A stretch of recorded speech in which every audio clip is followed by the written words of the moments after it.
وہ جوان جو ہی پروان چڑھا ان فوان شباب آیا تو اس کی پیشانی سجدے کے تقدس سے مالا مال ہو گئی. اس کی آنکھوں میں حیا اور شرم کے پہرے آ گئے. اس کے خیالوں میں پاکیزگی آ گئی. اس کی زندگی کے شب و روز نیکی کے ماحول میں بسر ہونے لگے.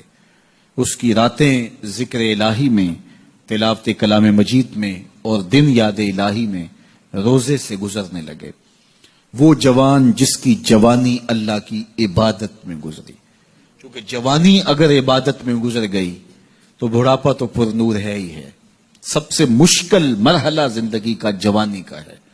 شیطان زیادہ ورغلاتا ہے کسی شخص کو جب وہ جوانی کے مرحلوں سے گزر رہا ہوتا ہے. تو جس کی جوانی خیریت کے ساتھ گزر گئی اور اس نے اپنی جوانی کے تقدس کو محفوظ رکھ کے منزل تک پہنچا لیا، اپنی عصمت کے جوہر کی حفاظت کی، اپنی آبرو کو لٹنے نہیں دیا، اپنی آنکھوں کی شرم و حیا پر پہرے بٹھائے اور آنکھ کو برباد نہیں ہونے دیا اور اپنی زندگی کے تقدس کا پہرا دیا، تو جو جوان اپنی جوانی کو خیریت کے ساتھ گزار گیا. کسی نے کہا تھا نا، کتاب زیست کا ایک اور باب ختم ہوا، شباب ختم ہوا، ایک عذاب ختم ہوا. تو جوانی جس کی منزل تک پہنچ گئی خیریت کے ساتھ، عافیت کے سائے میں. مشکل تو بڑا ہے جوانی کو منزل تک لے جانا، خیریت کے ساتھ، داغدار نہ ہونے دینا، جوانی کے تقدس کو رسوا نہ ہونے دینا، عصمت کے جوہر پہ کالک نہ لگنے دینا، خواہشات کو غالب نہ آنے دینا. آسان کام تو نہیں ہے، مشکل کام ہے. لیکن اگر کوئی مشکل کاٹ گیا، جوانی کے تھوڑے سے ایام میں گزار گیا.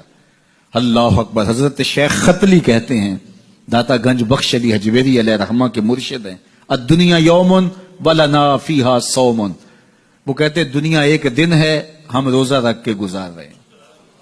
تو روزہ رکھ کے سارا دن گزر ہی جاتا ہے. دوپہر بھی آتی ہے، گزر جاتی ہے، اور عصر کا وقت بھی آتا ہے، گزر جاتا ہے، کھانے کا وقت بھی آتا ہے، چائے کا وقت بھی آتا ہے، سب کچھ ہوتا ہے، لیکن گزر جاتا ہے. افطار تک بندہ پہنچ جاتا ہے. جس نے زندگی روزے کی طرح گزار دی، جس نے جوانی روزہ رکھ کے گزار دی، خواہشات کو بے قابو نہیں ہونے دیا.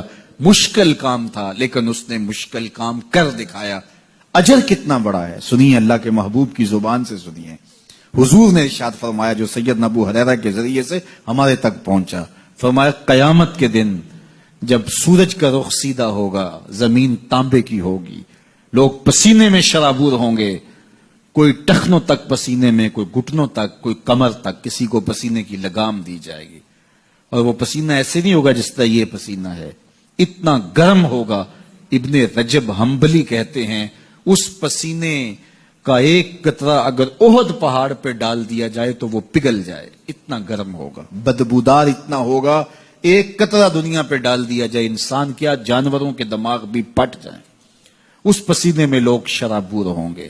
لیکن جس نے اپنی جوانی کو عافیت سے گزارا ہوگا، کل قیامت کے دن جب کوئی سایہ نہیں ہوگا، اللہ اس جوان پر اپنے عرش کا ٹھنڈا سایہ عطا فرمائے.